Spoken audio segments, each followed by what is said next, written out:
واسی بووی شارێک بۆ هەمیشە ئاوەدار و جوان، شارێک بەسەر پشتی کاروانی مێژوو لەناو دەرک و دۆز و گەردەلووی داگیرکاری بە قەڵەو و ئوگرە دەوەرکانی بە تۆپ و زبەخارەکانی بە جوانێری میر و شۆڕەسواری ڕۆڵە و نەوەکانی تا ئێستا سەرکەش بە پێویە.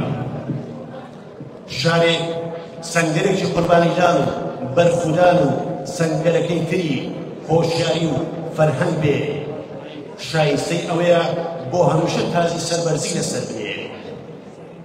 ڕۆواندز خۆت و بازی بەرزەفڕی حکومڕانی سەربەخۆت، خۆت و ئەستێرەی بریسکەداری لێژوور، خۆت و خۆری قوربانیدان و بەرەنگاری، خۆت و ئەلبومی فەرهەنگ و ڕۆشنبیری، خۆت و کاروان و هۆشیاری، خۆت و منەوەڕانت بۆ هەمیشە لەگەڵمان دایت و دەتپارێزی.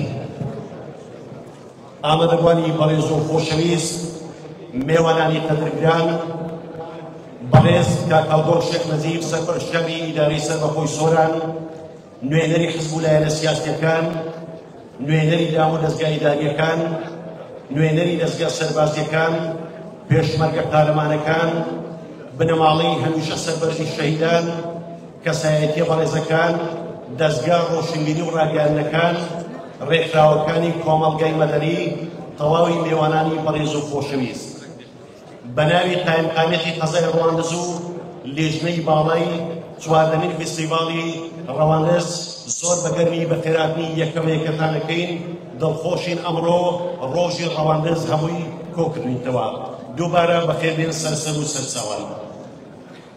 بەڕێزان، دەستپێکی چواردەمین فێستیڤاڵیش بۆ ڕێزگرتن لە ژیانی پاکی شەیدان لەگەڵ سرودی ئەیڕەقیب چەند ساتێک بفەرموو بە بێدەنگی بوەستن.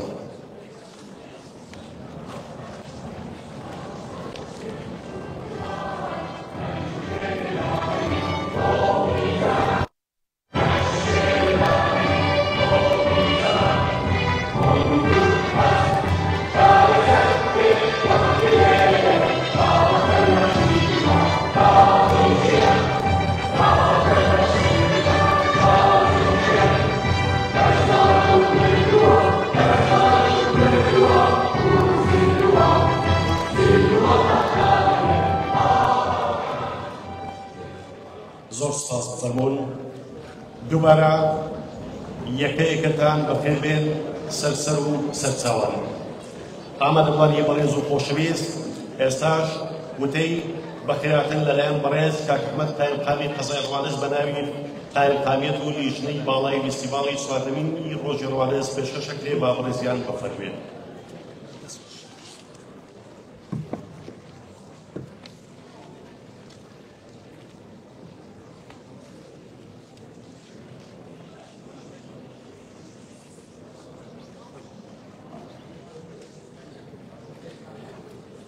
بەناوی خوای گەورە و مهرەبان، ئامادەبوانی بەڕێز، میوانانی خۆشەویست، بەناوی لێژنەی سەرپەرشتی فێستیڤاڵ و قایمقامیەتی ڕەواندز بەخێراتنتان دەکەین.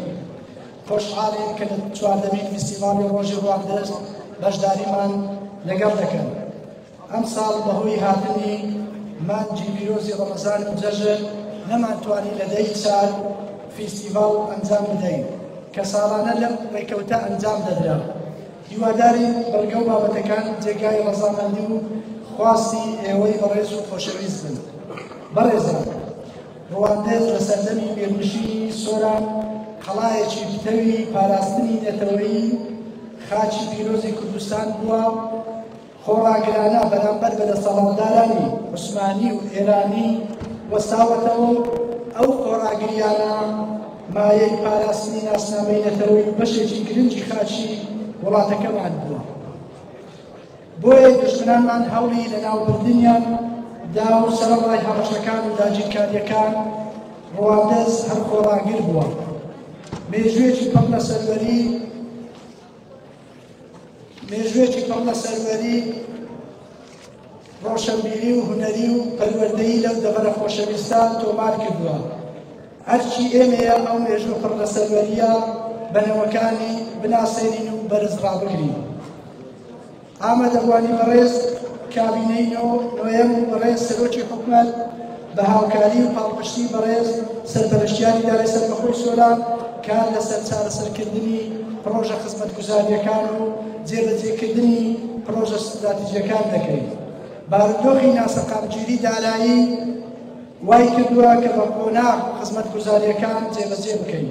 خۆشبەختانە ئەمڕۆ بە ئامادەبوونی بەڕێز سەرپەرشتیاری دارایی سەربەخۆی سۆران بەردی بناغی 5 پرۆژەی گرنگ دانرا کە خۆی لە ڕێگاوبانی گوندەکان و سەرتەری قەزا لەگەڵ تەواوکردنی یاریگای نێودەوڵەتی ڕواندز و ئەنجامدانی قۆناغی یەکەمی پرۆژەی استراتیژی ئاوی دۆڕاکۆ لە داهاتووش پرۆژەی تر لە ناحیەی وەردێ و ئاوی گوندی خانەقا و کرداوکردنی ڕێگای پیرۆسوان لەخۆ دەگرێت. لە پلانماندایە قۆناغ بە قۆناغ بە پێی توانەداراییەکان تەواوی خزمەتگوزاریەکان چارەسەر بکەین. بەڕێزان پرۆژەی استراتیژی لە پلانی ئەم کابینەیەدایە بۆی ئێمەش لە قەزای ڕواندزکار لەسەر دروستکردنی بەنداوی ڕواندز دەکەین بە هاوکاری پاڵپشتی بەڕێز سەرپەرشتیارکارمان لەسەر پێداچوونەوە و دیزاین و نەخشەسازی لە ڕێگای سەرۆکایەتی ئەنجومەنی وەزیران کردووە ومێدەواری وەک پرۆژەیەکی استراتیژی سوودبەخش لە داهاتوو بیخەینەواری جێبەجێکردن. لە کۆتایی دەمەوێت زۆر سوپاسی تیپی مۆسیقای پاشای گەورە و پەیمانگای هونەرە جوانەکان و بەڕێوەبەرایەتی پەروەردە و گەشت و گوزار و سەرۆکایەتی شارەوانی و بەشی ڕۆشەبیری بکەین لە ئامادەکردنی ئەم فیستیڤاڵە هەرکو ماندووبوونیان چێشە. سوپاس بۆ هێزانیەکان هەموو ئەو کەسانی بەشدار بوون. دووبارە بەخێرانتردا دەکەین کاتێکی خۆش بۆ هەموو لایەک و کوردستان هەر ئاوەدان بێت.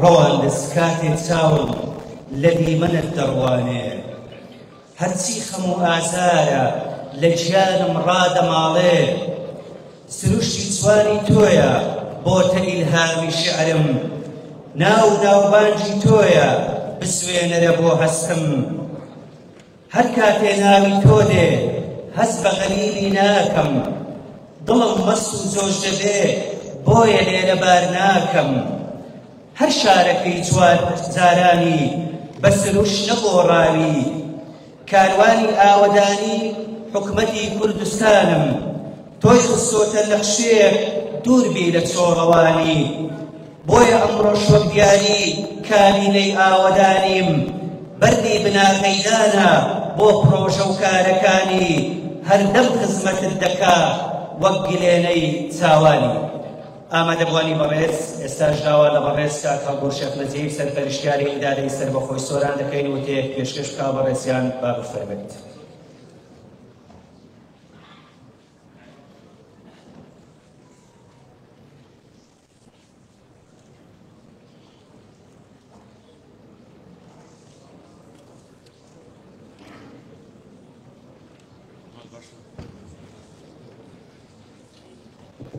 بەناوی خوای گەورە و میهرەبان ئامادەبوانی خۆشەویست ئەو کاتتان باش خۆشحاڵین جارێکی دیکە لە فستیڤاڵی شاری ڕواندز ئامادە دەبین و بەشدار دەبین. بە خۆشحاڵیەوە ئەمڕۆ بەیانی ڕۆژەکەمان بە دانانی بەردی بناغەی چەند پرۆژەیەکی خزمەتگوزاری لە سنووری قەزای ڕواندز کردەوە. بەڕێزان بە شانازیەوە دەڵێن کە سنووری ئیدارەی سەربەخۆی سۆران شارێک لەخۆ دەگرێت کە شاری ڕواندزە، شاری مێژووی، شاری هونەر، شاری فۆلکلۆری، شاری ڕۆشنبیری، هەموو ئەو خاسێتانە لەو شارە هەیە. بۆیە بەڕاستی بۆمە شانازێکی گەورەیە کە لە سنووری ئیدارەی سەربەخۆی سۆران ئەم شارە وجودی هەیە. بەڕێزان هەمومان دەزانین شارەکان و قەریانەکانی حکوومەتی هەرێم بە تایبەتی کابینەی نوێمی حکوومەتی هەرێمی کوردستان لە ماوەی ساڵانی ڕابردوو یەکجار زۆر بووە. بەڵام ئەوەی جێگای خۆشحاڵیە هیچ کاتێک کاروانی ئاوەدانی نەوەستاوە، و پرۆژە خزمەتگوزاریەکان گەیاندراوە تا هەموو شار و شارۆچکەکانی هەرێمی کوردستان بە تایبەتی ئیدارەی سەربەخۆی سۆران لە 2 ساڵ و نیوی ڕابردوو بە کۆمەڵێک پرۆژەی گەورە و مامناوەندی و استراتیژی لەم دەبەرە چۆتە بواری جێبەجێکردن. ئەوەی کە دەمانەوێت لەو ڕۆژە باسی لێوە بکەین لە سنووری قەزای ڕواندز شوێنی زۆر استراتیژیمان هەیە و من لێرەوە مژدە بە ئێوەی خۆشەویست ڕادەگەێنم بەدەر لەو پرۆژە خزمەتگوزاریە سەرەتاییانەی کە بۆ شاری ڕواندز و گوندەکانی سەر بە شاری ڕواندز جێبەجێ دەکرێت پرۆژەی استراتیژی گەورەش بە تایبەتی لە بواری گەشتیاری لە ڕێگادایە خەریکی دیزاینین ئەوانن کە بە خودی سەرپەرشتی جەنابی سەرۆک حکوومەت ئەو دیزاینی ئەو پرۆژانە ئێستا لە کارکردندایە و لە ئایندەیەکی زۆر نزیک ئەو پرۆژانە تەواو دەبن و هەوڵ دەدرێتن لە ئایندەیەکی زۆر نزیکیش بچێتە بواری جێبەجێکردن. بۆیە لێرەوە پیرۆزبایی لە خەڵکی ئەو دەبەر دەکەم هەم بەو پرۆژانێک کە ئەمڕۆکە بەردی بناغەماندانە و هەم بۆ ئەو پرۆژە استراتیژیانش کە لە ئایندەیەکی نزیک ئینشەڵڵا دەست بە جێبەجێکردنی دەکەین. و سوپاسی قایمەتی قەزای ڕواندز دەکەین کە ساڵانە بە شێوەیەکی ڕێک و بێک ئەو فیستیڤاڵە ڕێک دەخیتن بە تایبەتی بەڕێوەبەرایەتی پەروەردەی ڕواندز کە ڕۆڵێکی کاریگەری هەیە لە هەموو ئەو چالاکیە هونەریانەی کە لە قەزای ڕواندز ئەنجام دەدرێتن و سوپاسێکی پێپایانی تیپی پاشای گەورەش دەکەین کە مێژوێکی پڕ لە سەروەری هەیە لەو چالاکیانە بەردەوامی هەیە و لەو چالاکیانە ئەکتیڤن. جارێکی کە ڕۆژی ڕواندز لە هەموو ڕواندزیانان و لە هەموو بەنسبەت ئیدارەی سەربەخۆی سۆرانیش هەر هەمومان پیرۆز بێتن ئینشەڵڵا کاروانی ئاوەدانی بەردەوام دەبێتن لە ڕۆژانی داهاتوو بەردی بناغەی پرۆژەی گرنگتریش لە هەموو شار و شارۆچکەکانی سەر بە ئیدارەی سەربەخۆی سۆراندا دەبێن. ئەو ڕۆژە لە هەموو لایەک پیرۆز بێتن هیوادارم هەمومان بێکەوە ئێوارەیەکی خۆش لەگەڵ بڕگە و بابەتەکانی ئەم فستیڤاڵی ئەمڕۆکە ببینە سەر. زۆر سوپاستان دەکەین و کوردستانمان هەراوەدان بێت. زۆر سپاس بۆ بەڕێز هەڵگۆڕ شێخ نەجیب سەرپەرشتیاری ئیدارەی سەربەخۆی سۆران ئامادەبوانی بەڕێز و خۆشەویست. ڕاستە ئەم ساڵ یادی ڕواندز تۆزێک دواکەوت بەڵام کە هاوکات بوو لەگەڵ جەژنی ڕەمەزانی پیرۆز بۆیە ئەم ساڵ لە هەموو ساڵێک زیاتر خزمەتی ڕواندز کرا لەلایەن کابینەی نوێی حکوومەتی هەرێمی کوردستان بە پاڵپشتی ڕێزدار مەسعود بارزانی کە ئەمڕۆ بەردی بناغەی ئەو پرۆژە خزمەتگوزاریانە دانران ئەمە ئەو پەڕی دیاری و خۆشەویستی حکوومەتی هەرێمی کوردستانە بۆ شاری ڕواندز. دەمێک ساڵ و بەر لە مێژوو ڕواندز مەکۆی شارستانیەت و مەڵبەندی هونەر و مەعریفە و داهێنان بووە. زۆر لە مێژە لە بەردەم گردنی قەڵاتەکەتدا دەیان لەشکری داگیرکەران بەزیون و چەماون. ئێرە هەندرێنە، ئێرە کۆڕەکە، ئێرە زۆرسوک و بێجانە، لێرە تاقەی گەلی عەلیبەگ و بێخاڵ و جوندیان و خەرەندە بوونەتە سەرچاوەی ئیلهام بەخشی شاعران و هونەرمەندان. بۆیە ئەمڕۆ نەوەکانی شۆڕش و بڵێسە و ڕاپەڕین، ئەمڕۆ نەوەکانی تابگە و چیاودۆڵەکان بە هونەر و دەنگ و سەدایان مێژووی شەکرە شاری ڕەواندزتان بۆ دەچێڕنەوە. ئامادەبوانی خۆشەویست، ئێستاش بە سەرپەرشتی مایسترۆی ناوداری کورد مامۆستا چەتۆ نەورۆز ڕەواندزی بە بەشداری مامۆستا و قوتابیانی پەیمانگەی و دەرەجوانەکانی ڕەواندز و هونەرمەندانی کۆمەڵی هونەر و وێژەی کوردی لەقی ڕەواندز بە چەند بەرهەمێکی هونەری چواردەمین فستیڤاڵی ڕۆژی ڕەواندز دەڕازێنەوە. سەرەتاش بە سرودی کوردستان کە لە ئامادەکردنی مایسترۆ مامۆستا چەتۆ نەورۆزە دەست کرد.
مامۆستا چەتۆلەوە سەر پێشکەشی ئەوەی بەڕێز و خۆشەویست.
ئامادەبوانی بەڕێز ئێستاش گەشتێکی گۆرانی لە ئامادەکردنی مامۆستا ژان عەبدوڵڵا پێشکەشەکرێ با بفەرموون.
I